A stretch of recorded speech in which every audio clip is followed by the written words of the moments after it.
6절에요. 일곱 나팔 가진 일곱 천사가 나팔을 불기를 예비하더라. 7절요. 첫째 천사가 나팔을 부니 피 섞인 우박과 불이 나서 땅에 쏟아지며 땅의 3분의 1이 타서 사위고 수목의 3분의 1도 타서 사위고 각종 푸른 풀도 타서 사위더라. 야, 이거 무시무시한 일이 일어납니다. 이제 전 3년 반 동안 일어날 재앙인데요. 피 섞인 우박과 불이 나서 땅에 쏟아져 땅의 수목 3분의 1이 타고 푸른 풀도 다 탑니다. 이 현대 전쟁의 무시무시한 참상을 묘사한 것인데요.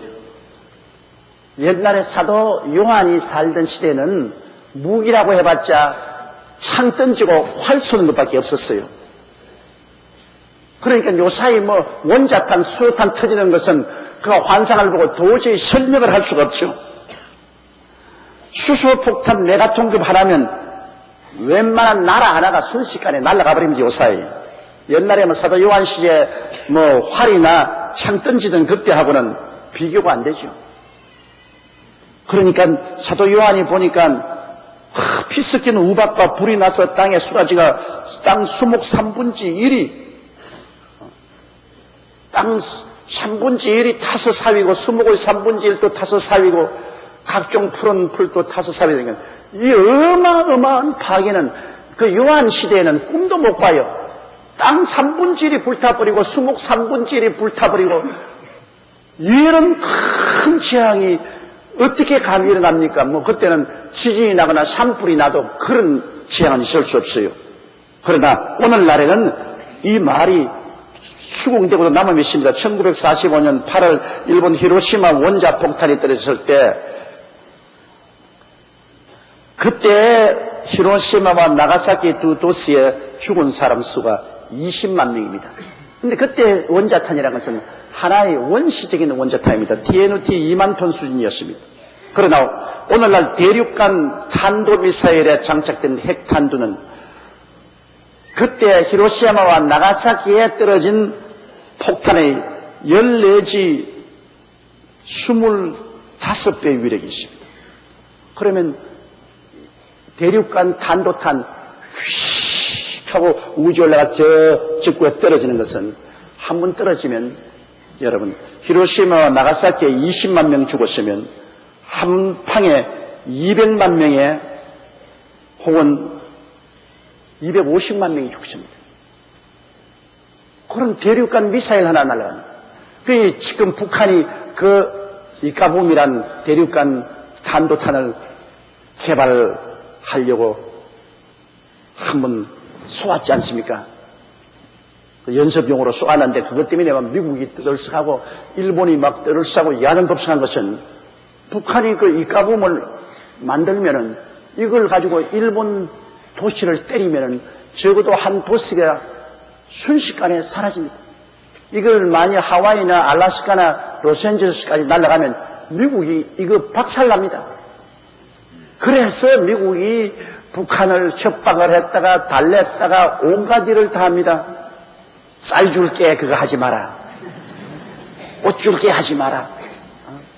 원자로 만들어줄게 하지 마라.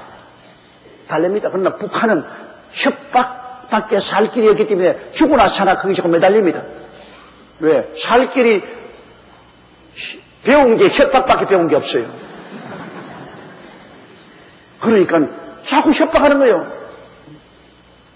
대륙간 탄도탄이라는 것은 그렇게 무서운 겁니다, 여러분. 그런데 오늘날 수소폭탄은 히로시마와 나가사키에 내린 폭탄의 30배 내지 40배 많습니다. 그렇다면 수소탄 하나가 터지면 한꺼번에 600만 명 내지 1천만 명이 죽습니다. 그러니까 요사이 여러분 이 전쟁이라는 것은 그렇게 쉬운 게 아닙니다. 요사이는 여러분 핵미사일도 정확하게 날아갑니다. 옛날에 아주 장님처럼 이렇게 가는 게 아니고 아예 쏘면 그 정확한 도시에 태평양을 건너서 태평양을 건너서 정확한 그 도시에 떨어질 만큼 오늘 전제 장비가 완성이 되어 있습니다. 거기에다가 초음속 전폭기가 공중에 떠서 날아가서 떨어뜨리지요. 핵잠수함이 물속에서 쏘아 올리지요. 우리가 사는 이 시대는 정말로 무시무시한 시대에 살고 있습니다. 모르고 사니까 편안하지, 알면은 편안하지 못합니다. 그래서 전 3년 반 동안에 여러분 전쟁이 많이 일어날 것은 제가 전에도 말하겠지만은 전 3년 반 동안에 이스라엘과 아랍 간에도 전쟁이 일어나고 또 중국과 유럽 통합 국가도 서로 밀고 땡기고 이래서 국지전이 상당히 많이 일어납니다. 전 3년 반 동안에 세계의 주도권을 잡으려는 그 전쟁이 무시무시하게 나요. 미국과 자유세계가 이스라엘을 밀고 소련과 아랍이 단합되고 그래서 거대한 전쟁도 일어났는데 그게 때는 원자탄, 수소탄 막 쏟아붓습니다. 뭐 죽기 아니면 살기로. 그러므로 원자탄, 수소탄 같은 것이 수없이 터지면서 우박이 떨어지고 산천 초목이 불에 타는 모습을 피스킨 우방과 불로 보았습니다. 일본 히로시마 나가사키에 원자탄 떨어졌을 때도 폭발로 뜨거워진 수증기가 하늘로 흰 구름, 버섯구름 같이 올라가서 대기층에서 냉각되니까 그것이 우박으로 변화되어서 우박이 비와 같이 쏟아졌습니다. 사실 그런 일이 벌써 있었죠. 그러므로 수증기가 엄청나게 뜨거우니까 온 호수와 강이 다 말라버립니다. 이 수증기 하늘에 올라가서 저 높은 대기에서 찬 공기 만나서 이것이 우박 덩어리가 돼서 쏟아집니다. 그러니까 요한이 벌써 그거를 보았다. 첫째 천사가 나팔을 보니 피 섞인 우박과 불이 나서 땅에 쏟아지며 확 불덩어리 속에서 우박이 쏟아지니까 막 피같이 보이거든. 불덩어리 속에서 그냥 막 우박이 막 쏟아지고 막 이러니까 확 불같이 보이고 그냥 비가 오니까 비가 그 불에 비추어서 핏빛같이 보이지 않습니까? 요한이 보니까 이건 불이요.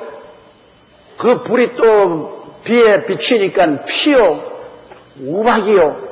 일시킨 것이 하늘에서 막 쏟아져 가지고서 적어도 땅 3분의 1이 타버리고 수목 3분의 1이 탄다.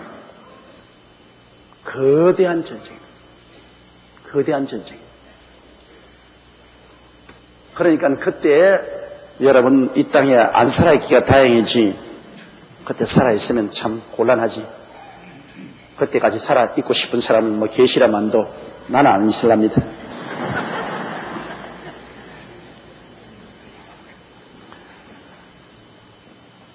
반드시 여러분 전 3년 반 동안의 세계의 주도권을 잡기 위해서 이스라엘과 아랍과 자유세계와 다시 공산주의로 돌아간 소련과 거대한 정치 권력으로 일어난 중공과 유럽과 몸부림치는 싸움이 일어납니다. 그때는 원자탄, 수소탄에 있는 것 다 내가지고 쓰는 거예요. 그렇기 때문에 이런 무시무시한 전쟁이 일어날 수 있는 것입니다. 이 전 3년간 때에 여기에 붉은 말이 나오고 청황색 말이 뛸 때 전 세계 인구의 4분의 1이 죽는다 그랬는데요. 전 세계 인구의 4분의 1이 전 3년 반 동안 죽는다면 현재 60억 인구 가운데 15억이 죽는다는 것입니다. 그러니까 15억이 죽기 위해서는 원자탄, 수소탄이 떨어지지 않고는 15억이 어떻게 죽어요? 우리 한국 인구가 대한민국하고 북한 다 합쳐도 7천만인데 여러분 7천만 인구가 다 죽는다면 어마어마한 살상 아닙니까? 그런데 15억이 죽는다는 것은 이것은 원자탄이나 수소탄 전쟁이 일어나지 않고는 이런 일이 일어날 수가 없습니다. 이러므로 이런 전쟁이 일어나고 나면은 지구상의 3분의 1에 해당하는 땅이 불탄다.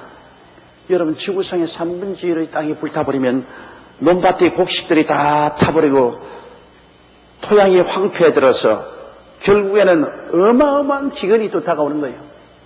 전쟁이 있으면 그 다음 기근이 다가오는 거예요. 근데 땅의 3분의 1이 그냥 원자탄, 수소탄이 떨어져서 황폐하게 되고 그 토양이 전부 다 못 쓰게 되니까 어마어마한 기근이 다가오죠. 현재 세계 인구 27%인 15억이 넘는 사람들이 굶주리고 있는데 그때는 극심하게 될 것입니다. 현재 굶주린 세계 인구가 15억인데 현재는 그래도 다 농사 짓고 살아도 그래요. 그런데 지구의 3분의 1이 불타버렸는데요. 그러니까 뭐 그때 굶주리면 이루 말할 수 없죠. 전쟁에 죽는 것은 아무것도 아닙니다. 굶어서 죽는 사람이죠. 그렇게 말해요. 사람이 배가 고파 죽으면 얼마나 괴롭겠습니까? 거기에다가 또 수목 3분의 1이 타버렸다. 여러분, 이 수목은 지구의 폐입니다. 우리가 폐로서 숨을 쉬어가 산소를 마시더리고 탄산가스를 내뿜고 그러지 않습니까? 그런데 이 지구 폐는 수목인데 수목은 이 세상의 모든 탄산가스를 받아들여서 그거를 산소로 변화시켜서 내보내줍니다. 이러므로 수목이 없으면 사람들이 살 수가 없어요. 사람들은 개발한다고 그냥 막 산천초목을 다 불태우고 개가 난다고 야단 법석하는데 그거 자기 죽을 무덤을 파는 거예요. 자연을 훼손해버리면 나중에 사람들은 그 자연이 우리에게 공기를 정화해 주지요. 물을 정화해 줍니다. 하늘에서 비가 내려오면 그 비를 전부 자연이 나무 뿌리에 모아가지고 그걸 정화해서 맑은 물을 줍니다. 이래서 자연은 우리에게 생명의 근원입니다. 물을 정화해서 주고 홍수를 막아주고 그리고 우리의 모든 대기 중에 탄산가스를 다 받아들여가지고서 산소로 변화시켜주고 지구가 더워지는 것을 막습니다. 탄산가스가 들어오면 지구가 더워져요. 지구가 더워지면 큰일 납니다, 여러분. 지구가 온난화에 지금도 지구 온난화가 되어서 우리 한국에도 중부, 이북에서는 자라지 않던 식물들이 지금 민통선 지역에도 자라기 시작하나요? 탄산가스가 차지면 탄산가스는 지구를 둘러싸고 지구를 온난하게 만듭니다. 뜨겁게 온실로 만들어버립니다. 그러면 저 남극과 북극에는 거대한 빙산이 녹습니다. 하늘은 빙산이 녹으면 해수면이 높아집니다. 해수면이 높아지면 많은 나라들이 물에 잠깁니다. 해수면이 높아지면 일본 같은 것은 사라져버릴 수가 있어요. 우리나라 제주도 같은 것도 물에 잠겨버리고 우리나라 부산이나 목포나 저 해안지구는 물에 잠겨버릴 수 있습니다. 대재앙이 일어납니다. 그렇게 해수면이 높아지면은 지구 표면이 물에 담길 뿐 아니라 자연재해가 일어나서 많은 짐승떼들이 죽고 식물들이 자라지 못하고 거대한 변화가 일어나죠. 그러니 인간의 전쟁을 통해서 땅 3분의 1이 완전히 황폐되고 그 다음 나무 3분의 1이 죽으니까 지구가 온난해지고 오존층이 파괴되고 산성비가 내리고 이거 뭐 살 수 없는 시가 되죠. 오늘날 저 남미의 아마존 열대림이 지구 살림의 50%를 차지해서 그 아마존의 열대 살림이 지구의 폐입니다. 지구에서 뭐 사람이 뿜어내는 탄산가스에다가 공장 연기, 그 다음에 자동차 배기가스, 이 탄산가스를 전부 흡수해가지고 산소를 뿜어내는데 이 아마존 강의 그 지구 살림의 50%가 개발이라는 이름으로 불태워버리고 남발하고 해서 점점 사라져가고 있습니다. 지금은 7%밖에 남지 않았어요. 심각한 문제입니다. 이렇기 때문에 이산화탄소를 흡수하는데 이산화탄소를 흡수해서 산소로 변화시킬 나무 숲이 없습니다. 폐가 없어져요. 이러므로 점점 지구는 더워집니다. 벌써 한국에도 여러분 4만 4원이라고 했는데 이제는 4만 10원이라고 합니다. 사흘 춥고 나흘 따뜻한데 이제는 사흘 춥고 열흘 동안 따뜻해요. 이만큼 벌써 지구가 온난해졌습니다. 이래서 이 생태계에 큰 변화가 다가옵니다. 이 추운 데서 더워야 피는 꽃들이 이 추운 데서 지금 꽃이 활짝 피고 그래요. 그리고 추울 때는 따뜻한 곳으로 날아가던 철새들이 어리벙벙해가지고 안 날아가고 있어요. 이게 겨울이가 여름이가 이거 한국이 이거 겨울인가 보면 철새가 혼동을 해가지고 안 날아가고 지금까지 있어요. 이만큼 이 지구온난화가 벌써 한국에도 다가와서 생태계에 굉장한 변화를 가져오고 있는 것입니다. 이렇게 되면 여러분 농작물 피해도 많은 것은 추워야 벌레들이 죽는데 춥지 않으니까 벌레들이 죽지 않고 그들이 있어 농작물 피해도 심하고 또 여러 가지 질병들도 창궐하게 되는 것입니다. 이러므로 우리 이 세상이 지금도 살기 힘든데 앞으로 수목의 3분의 1이 다 불타버린 세상은 폐를 반쪽 갈라내버린 사람 같습니다. 폐가 반쪽만 있으면 잘 뛰지도 못하고 심한 일도 못하는 것처럼 지구가 그냥 지구 폐가 활동을 못해요. 오늘 우리는 어마어마하게 자연 훼손하지 말라고 이 푸른 자연을 보존해야 되겠다고 주장을 해야 되는 것은 아무리 사람이 개발해서 경제적으로 부유하게 되려고 해도 개발해놓고 난 다음 그 국민들이 병들어 다 죽어버린대요. 우리나라에도 그냥 살림을 딱 해서 해보면 국민들이 숨을 쉴 수 없어. 기관지염이 걸리고 산소가 부족함으로 말미암아 그로 인해서다고는 여러 가지 병에 걸려서 좋은 집 지어놓고 돈 많이 벌어가지고서 여러 가지 질병에 걸려 고통하고 자기 생명대로 살지 못하고 죽으면 무슨 소용이 있습니까? 여러분 자연을 훼손하면 우리도 같이 죽습니다. 절대로 자연을 훼손하면 안 돼요. 아무리 개발하더라도 자연에 친화적인 개발을 해야죠. 한강물을 습게 만들고 공장목 폐수를 막 부어내가 온 중금속이 항구에 강마다 넘쳐 흐르고 물고기들이 다 죽고 그것을 물로 마시고 기형아가 생겨나고 온갖 병들이 다 생겨나고 이런 지경이 지금 되어 있지 않습니까? 한국의 강들 중에 맑은 강이 어디 있습니까? 강도 썩고 토양도 썩고 공기도 오염되고 썩고 뭐 다 썩어요. 그러니 과연 오늘날 경제개발이 우리 삶에 진실한 행복을 갖다 주는지 아닌지 굉장한 퀘션을 붙여야 되는 것입니다. 우리 어릴 때는요 학교 갔다 오다가 도랑물 그대로 막 마셨어요. 학교 갔다 오다가 뭐 배가 고프니까 물이라도 마셔야 되겠다고 그냥 그런 도랑물에 그냥 마시거든요. 그래도 배탈 안 났어요. 요 사이 도랑물 마실 곳이 어디 있어요? 마셨다가는 가는 거지 뭐. 그러므로 자연훼손이라는 것은 중대합니다. 우리나라도 이제는 경제개발 이런 정도 되었기 때문에 우리는 굉장한 힘을 써서 시민들이 힘을 합쳐 나무 한 그루라도 베지 말아야 돼요. 요새 뭐 우리 한국은 개발한 이름으로 20년 30년 된 나무를 그냥 막 잘라버립니다. 아니 간이 섬도록 해요. 나무 한 그루가 자라는데 20년 30년 걸리는 것을 막 하루아침에 가서 불도저를 밀어 제끼고 막 다 돈만 벌면 진짜 미쳤어요. 미쳤어. 정말 미친 겁니다, 여러분. 그럼 우리 후손들은 어떻게 삽니까? 산소가 없는, 폐가 없는 이 땅에 어떻게 삽니까? 서울의 폐는 남산이라고요.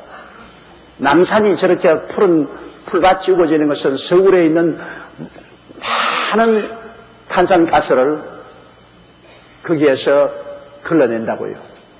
남산조차 없었으면 서울이 어떻게 됐겠어요? 여러분의 정원에라도 여러분께서 나무 한 그루라도 심어야 됩니다. 정 안 되거든 아파하대야 화분에다가 나무라도 하나 심어놔요. 왜? 정신적인 안정을 가져옵니다. 이 정신적으로 굉장히 스트레스를 받고 고통을 당한 사람이 푸른 것을 바라보면 즉시로 안정이 다가와요. 과학적으로 그 뇌파 검증하는 거 보니까 스트레스를 받아 정신적으로 고통당하는 사람이 방 안에 놓아둔 화분에 파란 나무를 잠시 보고 있거든. 뇌파가 그냥 안정이 돼요. 이 사람은 자연을 바라보고 살도록 되어 있습니다. 여러분 집안에도 반드시 화분에 나무 심어놔야 집안의 부부간은 싸움을 안 해요. 막 스트레스 받아가지고서 막 신경이 이래 써가지고서 말만 하면 그냥 탁탁 쏘고 그래서 싸움하는데, 그러나 집에 들어오면 집안에 이 나무가 이렇게 있으면 마음이 한결 좋아져요. 그 증명으로 교도소에 흉악범을 한 방에 넣어놓으면 막 저끼리 막 싸우고 뭐 욕질하고 막 온갖 짓을 다 했어. 이걸 어떻게 하나? 아무리 교화를 안 되는데 나중에 그 교도소에 화분을 갖다 놨답니다. 나무를 심은 화분을 갖다 놓고 그 죄수들이 그 나무를 보도록 그렇게 하고 나니까 그다음부터 그 교도소 내에 때리고 치고 받고 하는 게 없어져 버렸답니다. 그 우리 한국의 예가 아니고 미국 교도소에서 시험한 사건을 텔레비 방영을 하는 것을 제가 보았는데요. 그래서 그 교도소 내에 들어가서 서로 때리고 뭐 치고 막 상처 입고 하는 것이 아무리 교훈을 해도 안 되고 예배를 봐주어도 안 되고, 그런데 화분에 나무를 심어 갔다니까 이 사람들이 그 방에 들어오며 나가면서 푸른 나무를 보더니만 마음이 안정되어 가지고서 싸움을 거치더라. 그러므로 부부 싸움 많이 한 사람 있어요? 나무 갖다 놨어. 나무 갖다. 푸른 것을 봐야 안정이 돼. 그래서 우리 강단에도 이렇게 나무가 많잖아요. 여러분이 하나님 은혜만 바랄 뿐 아니라 강단을 바르고 푸른 색을 보면 마음이 다 안정이 됩니다. 이러므로 우리가 잘 살려면은 이 푸른 산천 초목을 가꿔야 됩니다. 나무 한 그루, 풀 한 폭이 이거 너무나 사랑하고 귀하게 여겨야 됩니다. 누구든지 나무를 베고 풀을 짓밟거들랑 가만두지 마세요. 그것은 간접 살인입니다. 사람 죽이는 겁니다. 보통 일로 우리가 넘길 일이 아닌 것입니다. 나무나 풀을 사랑해야 자기도 살고 나라도 번영할 수 있는 것입니다. 그런데 전 3년 반 동안에는 그냥 원자탄, 수소탄이 막 터지고 막 나라끼리 싸워가지고서 지구의 3분의 1이 그냥 황무지가 되고 나무와 풀들의 3분의 1이 타버리니 뭐 온 세상이 온난화되고 그 결과로 사막이 점점 넓어져서 국토가 피폐해지고 아주 비극적인 일이 일어나게 되는 것입니다. 그러므로 우리는 어찌한지 환난전에 들려 올라가야지 환난을 통해서 그때에 처한 기근과 자연 환경의 황폐 속에서 우리가 살아나지 못할 것입니다.